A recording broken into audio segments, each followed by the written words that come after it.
Ladies and gentlemen, boys and girls, lodgers, todgers and tax dodgers, welcome along to the Joe Spivey YouTube channel where we discuss books and little else. And today will be a day where we weaponise the little asterisks that we place above and little else in our melodic introductions, and I take myself and my preponderant liquidity and go over to a supermarket and purchase some sort of magazine and regale you with the contents. First of all though, folks, the announcement of my first proper, slow, meditative, debilitative read-along, or deliberative read-along rather. We are going to be reading, week by week, one chapter per week of Hannah Arendt's Eichmann in Jerusalem, a report on the banality of evil, that most ruinous subtitle that it was given all those years ago. Because I noticed whenever it is that I include this in maybe a top 10 favourites, or way back when, in October or whenever I started, I included it in my bookshelf tour, there was almost universal opprobrium to varying degrees. Some people essentially likened her to Ava Brown or to Eichmann himself, who said that it was a huge encomium of the person who was responsible for the slaying of millions of Jewish people during the Holocaust. And then some people just say that she misapprehended a kind of theatrical genius who successfully portrayed himself or rearranged his personality so as to come across as some kind of soulless bureaucrat rather than just a pen pusher, rather than somebody who was, as he said, leaping into the grave with very many Jewish people on his conscience. So yes, every week we're going to be reading a chapter of this. We're going to slow it down, and I could probably, there are no excuses. Get yourself a copy, find yourself a copy at your local library. It might be available online, Project Gutenberg, I'm not sure, but I could conceive a child myself with, a lonely wench out there, could teach it phonics within the next week, and probably get it to read the first 20 pages of this, so there's no excuse. Eichmann in Jerusalem by Hannah Arendt. We are going to assess it by ourselves and see what we make of it. So that should be jolly good. But today we are back with Slashing at Hacks, as I say, where I take a magazine of my choosing and read through it and share with you what I've found. This week we have April's edition of Literary Review with a bit of Bowie there and somebody from space and another kind of sweaty, cadaverous comedian, it looks like. I have no idea who that is. It's got Johnny Lee Miller on the back, famously played Byron in a new theatre production, A Mirror, which is now open until the 20th of April at the Trafalgar Theatre. How excellent. So yes, this is a very nice selection of probably about 100 individual book reviews. There's all sorts going on in here, and yes, I'm gonna take you through some of them. The first one that we look upon is entitled Two Spads on a Train. It's written by Richard Vinnen, and it is a review of Tom Baldwin and Mark Steer's newest book, England, 7 Myths That Changed a Country and How to Set Them Straight. The idea that much of the political machinations and difficulties that are so besetting and bedeviling the green and pleasant land of Albion's Isle are a result of kind of obfuscated and hyperbolized myths that by definition never really existed, and people are grabbing them, grubby little opportunists are grabbing them and running with them in order to, I don't know, realise their own political ideals or whatever. So this is good. They apparently, Baldwin and Steers went to a load of northern and downtrodden towns. Indeed, the great city of Hull is mentioned in there. But this is, I don't know, quite spiky, quite very punchy, very prickly, but nonetheless quite entertaining. And then just, this is the last section that I wanted to highlight. As I say, the review is written by Richard Vinnen or something. I get the sense that Baldwin and Steers are not really very interested in people from Plymouth or Hull. What fascinates them are their own friends, enemies and rivals from the vastly more interesting world of SW1. The people who write for newspapers, who work for think tanks and who conspire over lunch at the Cinnamon Club. The myths that Baldwin and Steers are so keen to explode usually turn out to have been propagated by their own counterparts on the other side of the political spectrum. Thus, for example, we learn that myths about Magna Carta owe much to an influential book by the former Conservative member of the European Parliament, Daniel Hannan. Perhaps Baldwin and Steers should have stayed at home and written about their own milieu. They might have asked why people involved in politics imagined they should write books and why publishers indulge them in this belief. So that's, I mean, I'm not against character assassination in book reviews, as I'm sure you're well aware, but only when it is justified and defensible. But I don't really think Baldwin and Steers could be typified as, you know, paragons of the liberal elite. Maybe they can be, I don't know. I wouldn't know. Myself being on the payroll of George Soros and the World Economic Forum, I wouldn't know, you know, it would take one to know one, I suppose. Next up we have, what else we got? I did notice, again, I sent off some rather angry and, in hindsight, quite rebarbative emails to a few of my book reviewing friends and colleagues and mentors. Essentially, as I say, I was tremulous about the what I thought to be the pitfalls and shortcomings of many of the reviews in here. It seems to be there is a slight, I mean, I don't know whether I'm going to make a value judgment here, but I'm definitely going to notice a difference in perhaps the one that my reviewing style. I mean, I'm not very long in the teeth in this game, of course. I've been in here 5 minutes and already I'm shouting at thunder. But it seems there is I use the phrase modern contagion rather a lot, but there is a presumably at the moment a proclivity towards using a book review as, or using the book in question when you're reviewing as a trapezium or a vault from which you can just use, that you can use as a springboard in order to just write an essay on your own ideas. So a book on, as I mentioned in some of those emails, a book on democracy will essentially just be a kind of undergraduate tome on that reviewer's opinion of Donald Trump, rather than criticising the book or quoting the book, heaven forbid.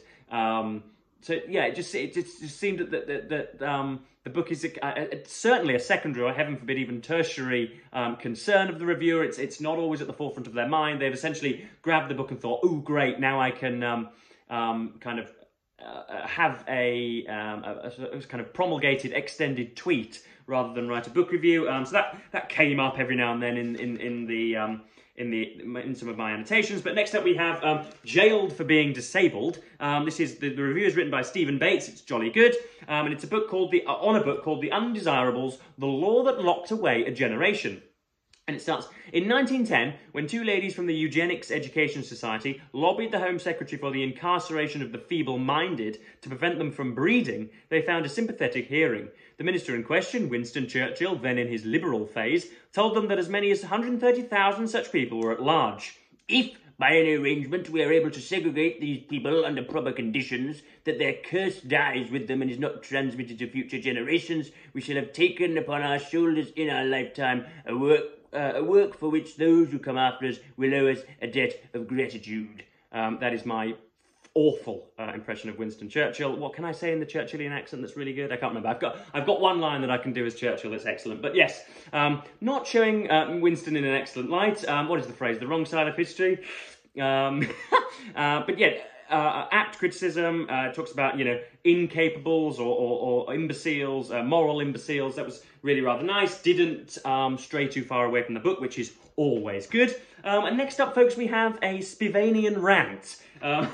We have, this is a book called, the review is entitled Dress to Transgress. It's written by Sophie Oliver. I'm realising I'm not showing you an awful lot of the magazine. I know that visual stimuli is, or visual stimulus is a key prerequisite to this channel. And yeah, the book, it is a review on the book All the Rage, Power, Pain, Pleasure. That just shows you that should never have been the title if I can't read it out. Power, Pain, Pleasure, Stories from the Front Line of Beauty, 1860 to 1960. Now, it reads thusly. Essentially, this is a classic example of somebody just using a book in order to perorate and to sermonise.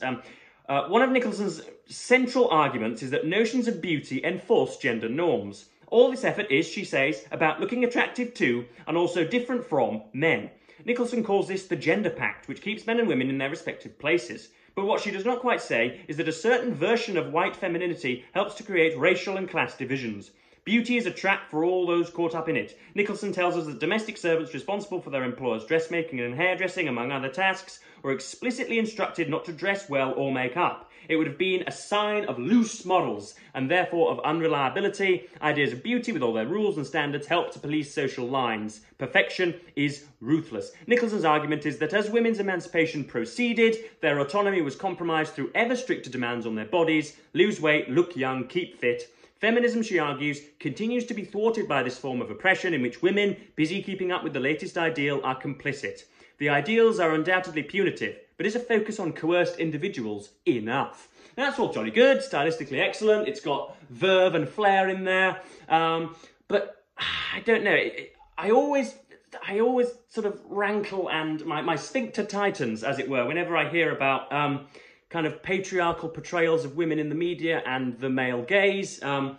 First of all, it comes from a point of ignorance from the majority of people. Of course, you can go onto Wikipedia, there is a small cluster of cells in the human brain that is known by not many people as the sexual dimorphic nucleus. And it's a bundle of cells responsible entirely for sexually appetitive behaviour. And it is on average, in human adult males to human adult females, on average, that means that at the end it's much worse, 2.5 times larger in males than it is females, i.e., and therefore that means that, this is all rather incongruous, but essentially I think psychologists have come to the conclusion that men's and women's, the kind of criteria for titillation of men and women is extraordinarily different. And I know this as a human adult male with a pendulous appendage, or rather a drooping appendage. You know, I've read all the Austen, I've read all the Eliot, I've read all the dreamy poetry, I've been socialised to the nth degree. I'm, I think, a pretty wonderful individual when it comes to just conversation and loquacity and, you know, being in my company. But I see an attractive girl across the street and my eyes wander. That is just how it is. Sort of sexual imagery. Men are far more easily predisposed to sexual imagery than women. Women, I think, prefer more of a kind of narrative curve. They prefer curve, of course, if you'll pardon the pun. They prefer the kind of restoration of character and the kind of building up of, as I say, of a story and of archetypal types and things. I'm starting to sound like Jordan Peterson, but you know what I mean. It is not that men are all, you know, dressing up in their men's shirts and going to these masculine conventions, all gathering around a male table and wondering how it is that we can exploit women this month by having, you know, women in really tight pantaloons or whatever on posters. It's that is what sells, unfortunately, folks. It wouldn't work if you put Chris Hemsworth on holding a Barbie doll. It wouldn't work if you had a nude Tom Hardy holding an issue of Vogue magazine. It doesn't work. Women barely respond to that kind of banal visual stimulus that just doesn't titillate their brains to as much extent as it does the male brain. Okay? And that is just how it is, folks. And you don't need to draw any kind of, you know, Freudian conclusions from this. You don't need to get all Foucaultian. You don't need to, you know, exhaust us with all of your gender theory. That's just how it is and how it always will be, unfortunately, folks. And one thing that we don't get whenever we talk about, you know, women being manipulated and the male gaze and how their kind of innocence is appropriated at a really early age and they're constantly sexualized in every media space. One thing we never get, you know, we have the International Week of the Week, an International Week of the Day, International Week of the Sun, you know, a global week for appreciation of the avocado, but we never have a kind of National No Makeup Day. Do you seriously think, ladies and girls and gals and all of that, and maidens and milkmaids, that if you all just gathered around the fire pit one evening and said, we're in England or in Slovakia or in Russia or in, you know, Nairobi, we're all going to forswear the use of makeup for a week? Do you seriously think that we'd all kind of oar and paddle, us men, heterosexual men, would all oar and paddle ourselves over to some kind of homosexual archipelago? We would say, well, I'm not going to bother with women anymore because they're not wearing mascara or blusher. Try it, folks. Believe it or not, we're not really bothered as to how aesthetically perfect you are. that's not really how it works very often. We would soon get used to you guys not wearing makeup. But of course, Maybelline and Rimmel and many other of the cosmetological companies, of course, don't want that to happen. So that's my little rant there. You could see how red I got and how enraged I got, but that's you know, par for the course in a Joe Spivey slashing at hacks. And of course, again, what you do not get from 17th wave feminists in response to this is the idea, okay, men's brains are different to ours, and they have been bombarded with the most horrid hardcore pornography for the entirety of their existences. Let's do away with it. Let's ban it. Let's make it encrypted. Let's make sure that nobody can view it until the age of 18 or 21. Let's do all of that. No call of that, because they can't square that with an inherently contradictory alternative tendril of their world ideology, which is one of complete rampant hedonism, i.e. you should do anything that you want to do, and nobody should put any barriers in your way, and if they are, they're a priggish Calvinist. So I have so many misgivings about that worldview, folks, as well you can tell. Please do let me know, either in my email or in the comments, just how ghastly that rant was, because I can't quite remember just what it is that I was saying. I know that I got many things off of my chest. Next up, we have an article from called Hail to the Generalissimo. That is somebody with, who is that? Is that Ernst Röhm handing over an instrument? Charles Lindbergh receives a gift from Hermann Goering. Yeah, I knew it was one of the henchmen. So this is on a book called America Last, the right's century-long romance with foreign dictators. And again, at the end, it kind of focused on the subject matter of the book rather than the book's treatment of the subject matter. But it was, I thought, quite a really rather churlish ending. This talks about William F. Buckley, who I have praised on this channel in the past. And there's been a recent PBS 90-minute documentary of his life, which I would highly recommend. Most of you guys, my demographers, tell me are American. Please do go in on there. This is, the final paragraph of essentially tying Buckley to Donald Trump. It was and is easy to underestimate Buckley because he was a wonderfully witty critic. It was possible to think of him as merely an entertaining commentator and TV host, an author of 50 books on everything from politics to sailing. In fact, he was adept at shoehorning kindred spirits into influential positions from where they could promote the causes of such unlovely figures as Augusto Pinochet and Argentine dictator Leopoldo Galtieri. His protege, Jean Kirkpatrick, who became Reagan's ambassador to the United Nations, did her best to undermine support for British efforts to hang on to the Falkland Islands after their seizure by the Argentinians. This is where it gets really tasty. While there is no public intellectual on the right of the stature of Buckley today, I would argue that Shapiro and Stephen Crowder are there in their significance. They're, of course, not public intellectuals, but they have the same draw as Buckley did. The alarming thing for liberals is how far his ideas have penetrated the Republican Party, and especially the so-called Trumpist faction. The taste for strong leaders persists in their liking for Putin and Orban.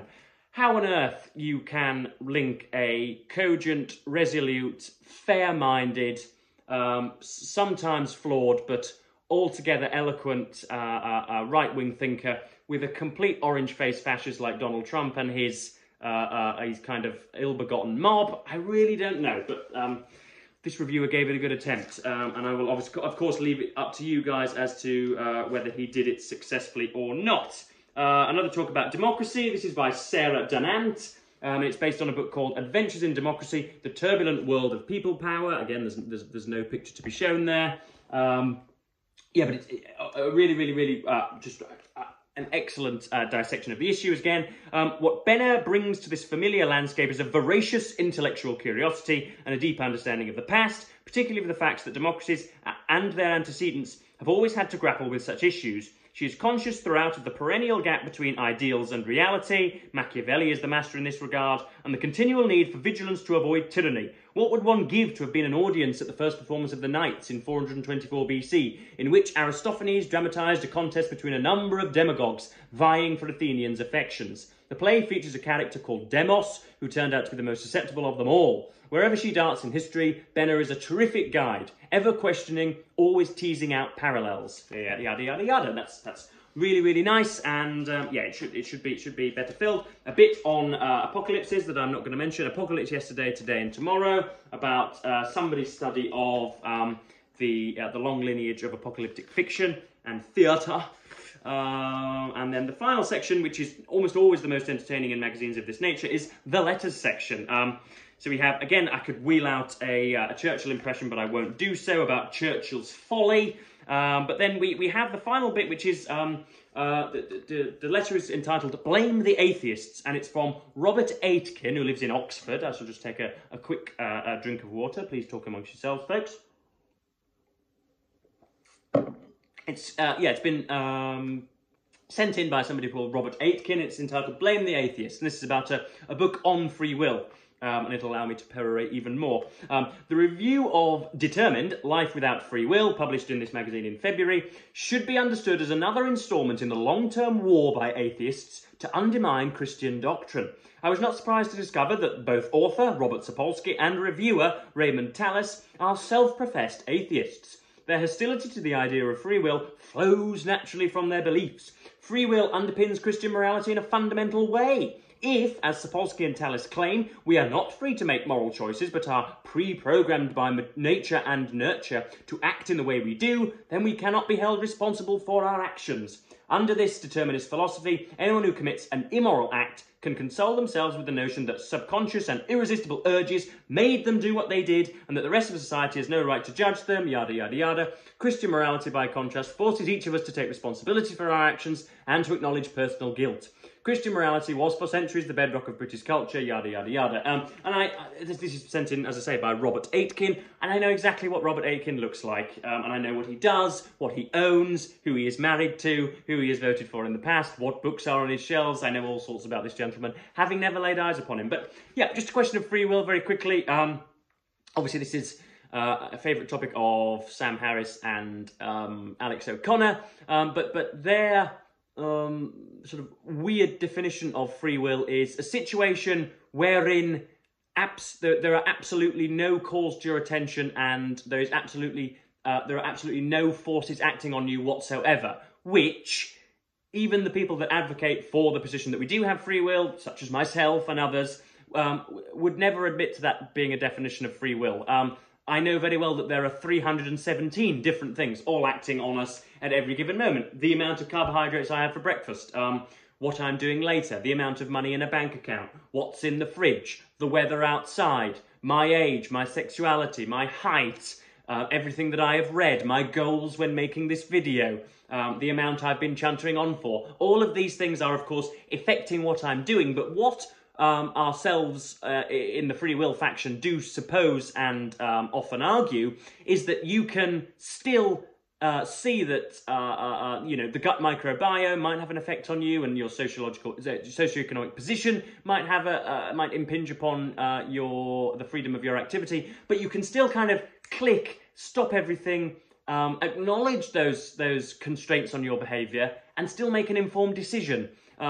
It's not as if you are completely and utterly at the behest of lust or of affection or of resentment and hatred or of goodness knows what else, wonder and curiosity. You can, as it were, pause the world for a second, remove yourself from those 78 different characteristics, analyse them in a roughshod way, and make your own informed decision. You are not, as it were, led by the nose in any way, shape or form. Of course, you have a choice to go left or right, or to go into the blue door or the green door, or take the red pill or the blue pill. That is in the nature of civilization, folks. So yes, that was just another opportunity for me to splurt.